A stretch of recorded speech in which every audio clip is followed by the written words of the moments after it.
Mesin ini dulunya sih nggak dianggap ya, tapi sekarang sangat penting karena ini bagian dari ini sih penghasil cuan yang lumayan. Gue punya mesin ini, yang gue takutin secara maintenance-nya gampangkah, sulitkah?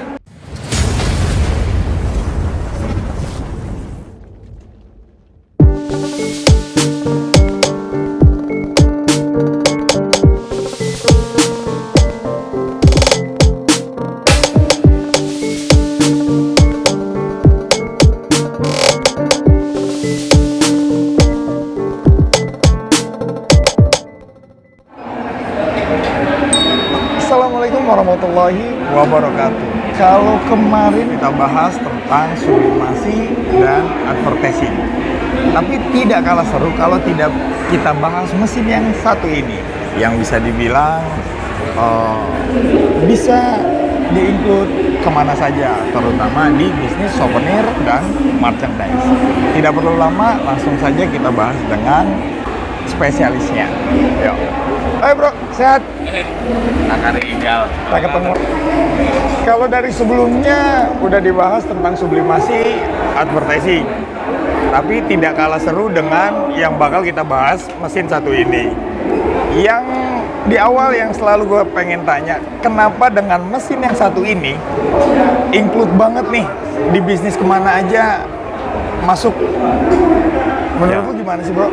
Mesin ini dulunya sih nggak dianggap ya, tapi sekarang sangat penting karena ini bagian dari ini sih penghasil cuan yang lumayan. Jadi kalau kita cuma print aja, ya paling jasa print semeter 70.000, 60.000. Tapi begitu masuk ke mesin ini, kita memotong putus, mau half cut atau die cut, nanti buat berbagai produk, buat label, buat dekal, bisa nilai tambah jadi 30% atau 40%.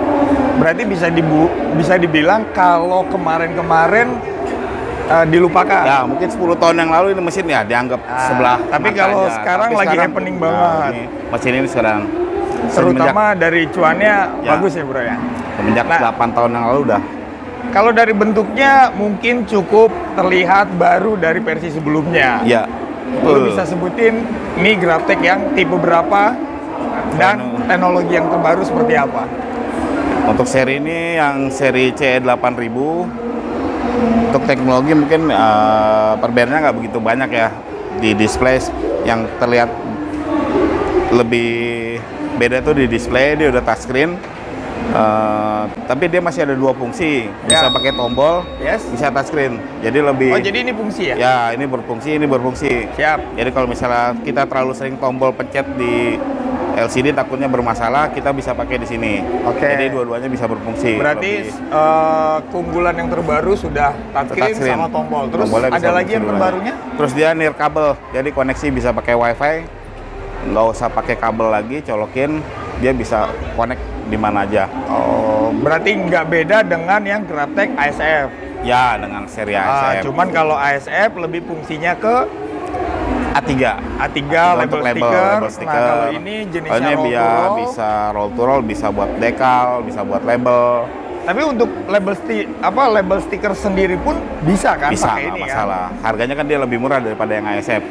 Nah, sekarang kalau bicara speed dari versi sebelumnya dengan versi yang terbaru, atau ada perbedaan yang terlalu jauh atau sama aja? Nggak terlalu beda jauh sih. Nggak beda jauh. Cuma beda di akselerasinya aja.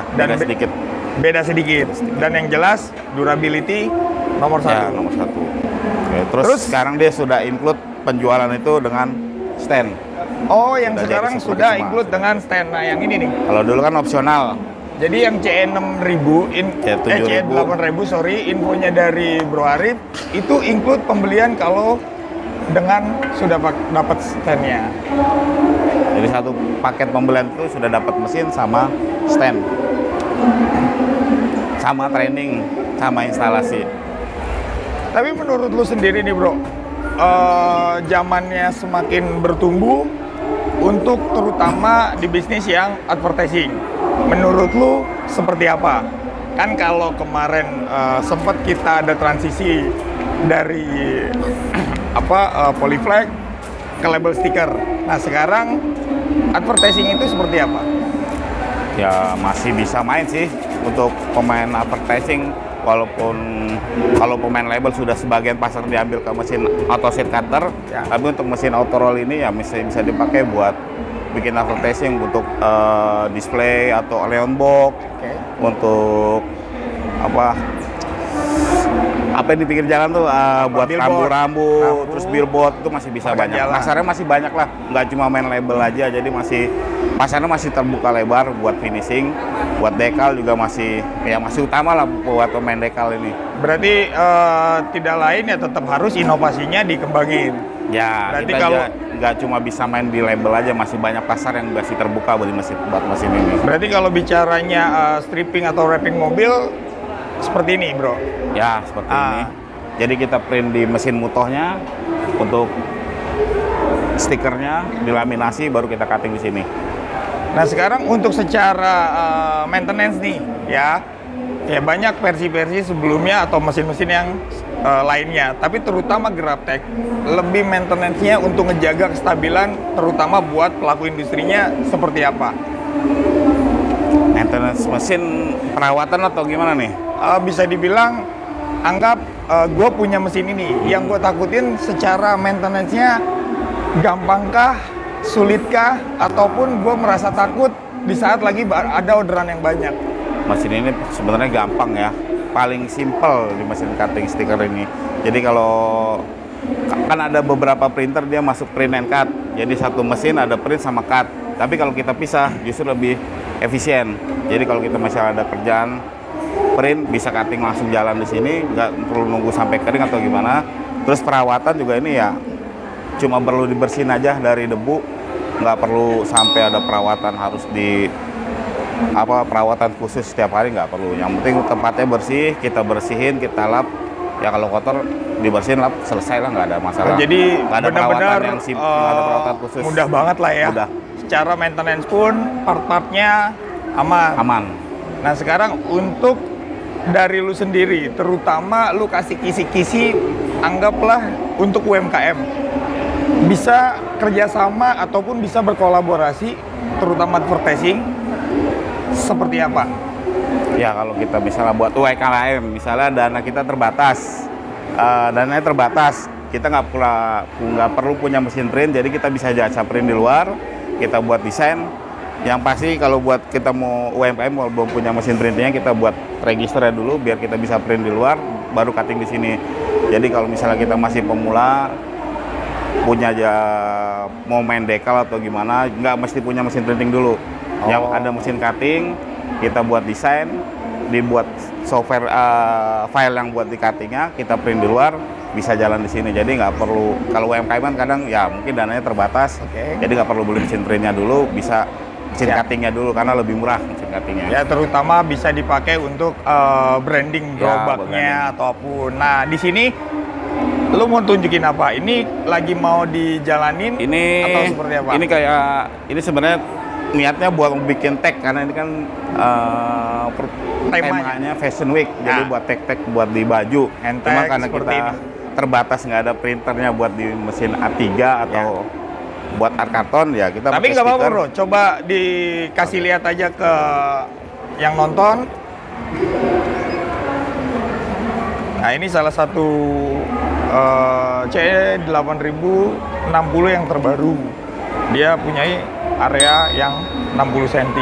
Dan ini lagi cutting kiss cut stiker.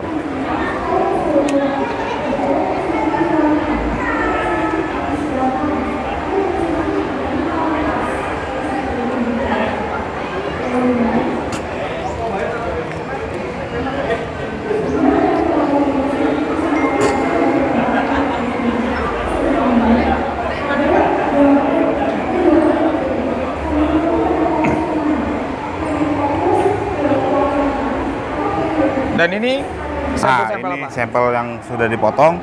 Jadi ada treatment tertentu supaya dia bisa potong putus. Oke. Sebetulnya mesin ini dikhususkan buat half cut. Tapi kalau kita penggunanya dengan benar, bisa juga sampai kayak gini. Nah, ini polanya kalau misalnya buat tag baju. Siap. atau buat stiker, buat di label-label baju, buat pelengkap baju bisa dipakai. Jadi maksudnya Mas Arif itu peruntukannya tetap untuk Buat ikat. hard. Tapi kalau untuk dipakai dekat bisa. Bisa, Yang penting tapi dengan treatment settingnya. tertentu, settingannya tertentu yang benar, biar dia pisaunya nggak cepat tumpul, mesinnya tetap awet. Nah, oke, sebelum gua tutup di konten ini, gua pengen tahu terutama dari lu bro, buat customer yang sudah punya mesin ini dari tipe yang lama dan terbaru, pesannya apa dari lu sendiri? Oke, untuk user yang sudah pakai mesin Gratek ya, dari seri, mungkin dari di Indonesia itu dari awal tahun 2000, kalau masih bisa jalan, kita bisa bantu untuk misalnya ada masalah atau trouble, untuk perawatan, dan untuk yang mau upgrade mesin dari seri yang lama, atau mau invest mesin baru, ini pilihan terbaik untuk mesin Jepang saat ini.